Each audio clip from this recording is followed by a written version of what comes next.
I think that the reason why people believe in the existence of the ISS is because it makes them feel better.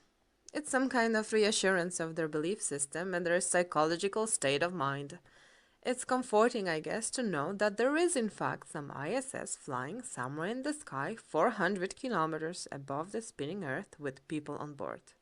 It's really mind-blowing and simply amazing achievement of the entire mankind. International Space Station. Bullshit! International Fake Station! There is a saying, if I can see it, then I'll believe it. So people can see it on the pictures, on the internet, and everywhere else. And it's just impossible for them to realize and comprehend that whatever they see on those pictures is not real. It's not the ISS they think it is. Anyway, Paul Clark made an entire film about this, so let's hear what he has to say. One rather laughable claim I hear is that the International Space Station can't be a hoax because I can see it from my house. Well, can you see people inside it from your house? No, there is clearly something up there orbiting. It just happens to be empty and has never been manned. It's just an orbiting tin can. Another aspect of the illusion of space travel is spacewalks. These are faked inside a swimming pool. It's a custom-built swimming pool, and that's a great way to fake zero gravity. They now wear snorkels to make sure that they don't drown in space. How can this be happening? A snorkel in space? There really is no sane explanation for why a gallon of water would leak into someone's spacesuit unless you realize the whole thing is faked inside a swimming pool. In this scene, you can see the Chinese spacewalk, and you can see a bubble coming up from the guy's suit. How do you have a bubble in space? Space is supposed to be a vacuum, not a swimming pool. But it's obviously just a swimming pool filled with water. Obviously, there would be some equipment that they could only fix from the outside, but a lot of these spacewalks, it seems like equipment they easily could have configured to be accessible from the inside of the International Space Station. It seems more like an excuse to get out and show their other space trick, which is the faking of spacewalks in a swimming pool. In this vid, you catch a glimpse of someone wearing a scuba tank. Scuba tanks in space? Snorkels and scuba tanks in space? They act like a spacewalk is just a walk in the park, like there's very little danger involved at all. They're looking through the spacesuits. Oh, here's a spacesuit. We're going to go for a spacewalk. As if there's no danger at all. Like they don't care. They don't care. They don't act like they're in a life-threatening situation, like they could die at any second, even though they can. So you would think to preserve their life, they would want to minimize the amount of spacewalking that they did. But there seems to be an abundance of equipment on the outside of the International Space Station that constantly requires repairing, which makes for a good TV spectacle and is inspired by movies like Sandra Bullock's Gravity. And after Gravity came out, they, of course, had to do another spacewalk to fix some emergency, some piece of equipment that their lives depend on that, amazingly, they can fix every time. But you know what? Thanks to the genius of the engineers at NASA, they employ snorkels in space now, so that should stop them from drowning. It seems mandatory to smile if you're on the International Space Station. I guess when you're doing a hoax, you have to have a big smile plastered on your face because that's what distracts people. They supposedly urinate into these funnels. How do they keep it clean? How do they stop it from being encrusted with dried urine? You can't use water to clean it. You could, but you'd be wasting a precious resource, and then there'd be dirty urine-filled water floating around the cabin instead of ordinary water. So to summarize, they're living with their own excrement, their feces and their urine. They build the International Space Station out of long, thin segments. There's all kinds of motions being translated to the International Space Station through these blue handles everywhere. They could spring a leak between segments easily. There's no airlock between segments. They don't do laundry or have showers, and they're incredibly uncomfortable the whole time. They don't have access to proper medical treatment or facilities. They have to routinely go outside to fix equipment because they like to put stuff on the outside of the International Space Station that can only be fixed from the outside. So in short, this International Space Station is a suicidal hellhole. It's an awful place to visit. Every second their life is in danger and they could easily die, yet nothing ever goes wrong that they can't easily cope with and fix given the incredibly limited set of tools they must have up there. And they act like they don't care. The International Space Station is the worst place in the world to be, and yet they act like it's the best place you could be. When they're supposedly in the International Space Station, I suspect they're actually in the astronaut facility Star City, Moscow. There's a specially built training facility. There have been very few civilians in space. One of them is a South African millionaire. He had to do several months of training in Star City, Moscow, and what you do is you learn the zero-gravity tricks. That's what the training is for.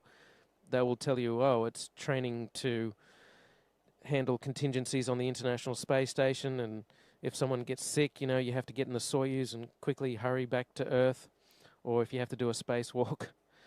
They have to hide in Star City, Moscow, because if they're photographed anywhere, it would ruin the whole hoax. They have to stay very hidden. In fact, they basically have to live in Star City, Moscow, as they would do on the International Space.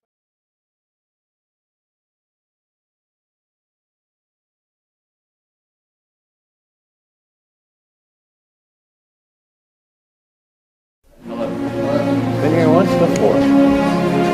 Nice to meet you. Good, how are you? Pleasure to meet you, sir. Welcome to MCC. Thank you. Awesome. That's a Tulsa cupola when you want the windows in there. And that's a picture watching.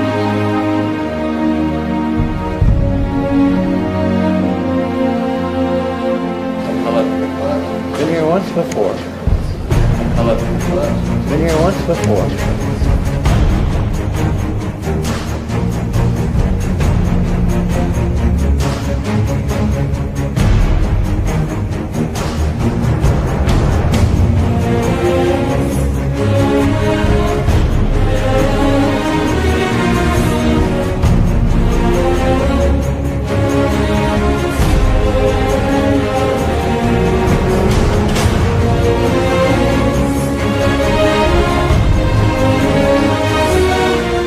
Chroma key means you can use any background that you like.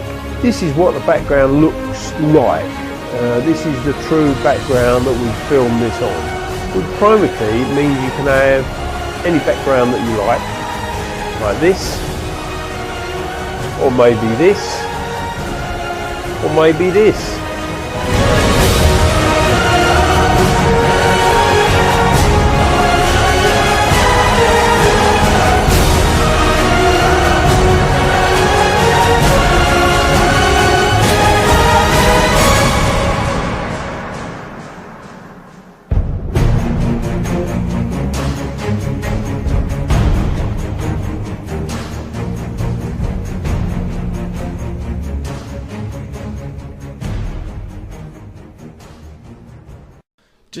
Just what I'm going to show you a couple of reasons why this is CGI and can't be a time lapse. Okay.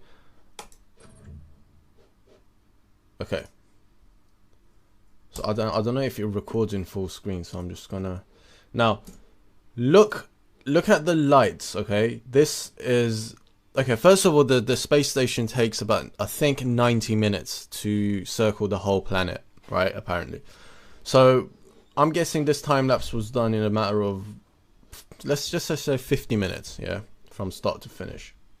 So look at the lights.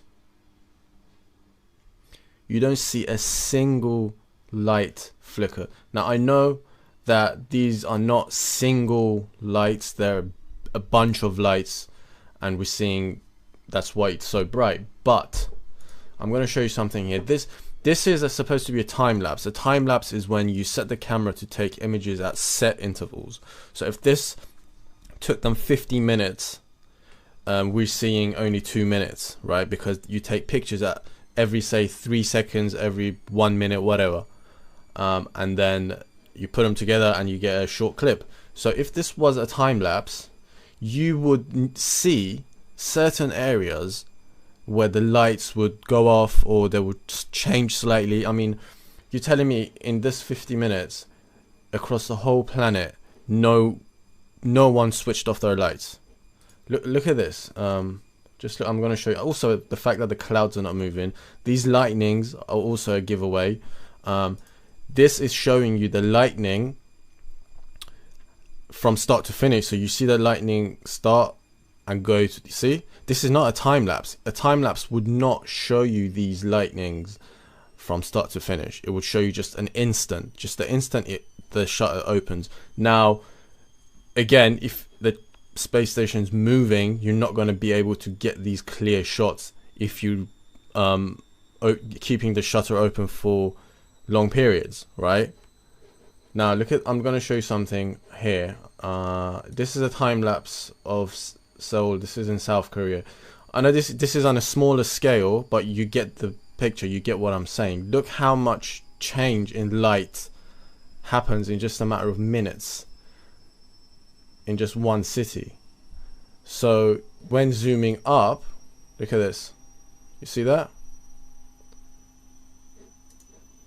You expect to see that it's happening here, but it doesn't happen anywhere at all. This is complete rubbish. This is CGI. It's fake, and it's not a very good fake either. Look at the, let's see here. Look at the sun. Do you see the sun being that small when it's up above you? No. And if it's 93,000 miles away, the shape of the size of the sun shouldn't change depending on your location. Wherever you are, it should still be the same size. And if it's this far from up there, then how can we see it so close when we're down? This is complete rubbish. The background, you can tell it's just a background that's been placed there. I don't know what this is meant to be. Is this the Van Allen belt? Well, what is that? Is that meant to be where the atmosphere ends? Why are these clouds not moving? Why is none of the lights flickering?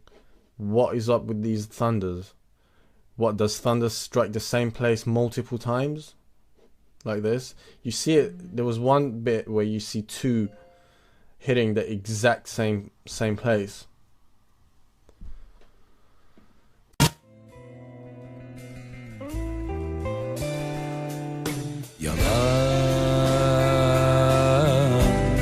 Ne diyorsam, ne duyduysam yalan.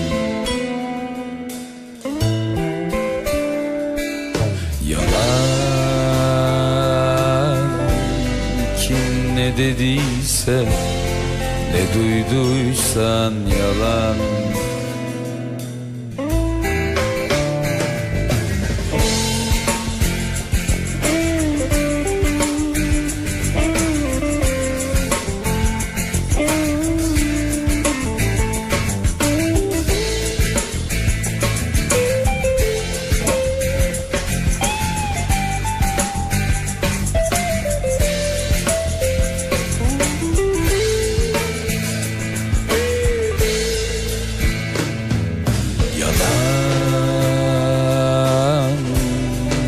Diyorsam, ne duyduysam yalan.